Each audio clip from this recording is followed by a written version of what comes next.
The bottle slipped from his hand and shattered on the pavement. Glass everywhere. Music still pounding behind him, laughter spilling out of the club. But for the first time in years, he couldn't hear any of it. He dropped to his knees, sweat, alcohol, shame, staring at his reflection in the broken glass when the words hit him without warning. This isn't who you are. Not from the crowd.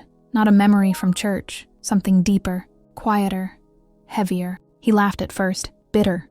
Because the last time he heard something like that, he was still a boy in church. He was born into a home where prayer opened the day and closed the night. Not just Christian, visible. His father was clergy, his mother a prayer warrior, scripture on the walls, worship every morning. Everyone knew their family too well. By 12, he could quote verses, but no one ever asked how he felt. By 14, his schedule was holiness without room for questions. By 16, doubt felt like rebellion, because God said so was the answer to everything. No explanation, no conversations, just rules. Hair too long, sin, music too loud, compromise, questions too honest, disrespect. And when he tried to speak, he was corrected before he finished the sentence. And slowly, faith stopped feeling like relationship and started feeling like control. He learned early, silence keeps peace, questions cause trouble, rebellion feels like freedom. At school, everything was different. Friends who laughed freely, girls who didn't judge him, parties where no one asked if he prayed. There, he wasn't the pastor's son, he was just himself. The first drink felt like freedom. The first lie felt powerful. The first time he skipped church, nothing happened. No lightning, no punishment. And that scared him more than guilt ever could. By 18, the distance had grown, not just from his parents, from God. He didn't announce his exit. He drifted. Prayer faded. Church became optional. Conviction became something he joked about. Women came and went. Nights blurred together. Weekends swallowed weekdays. On social media, he looked alive. In private, empty. His parents noticed the change, but handled it the only way they knew how. More pressure, more scriptures, more warnings. Remember whose son you are. Don't embarrass this family. This is not how we raised you. Every correction pushed him further out. One Sunday morning, the church was full. His father preached about obedience mid-sermon. His phone vibrated. A message from a church member. Your son was seen drunk last night. Are you aware?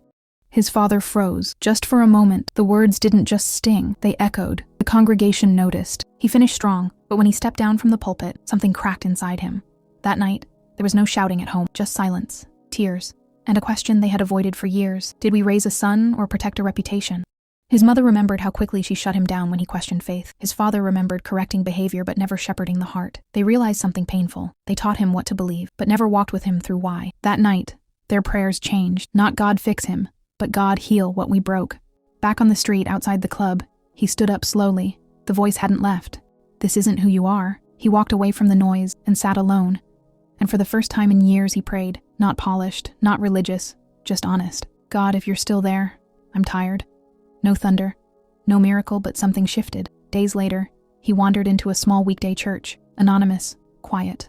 The preacher said one sentence, God doesn't restore the version of you that left. He rebuilds the one that returns. He broke, not loudly, deeply.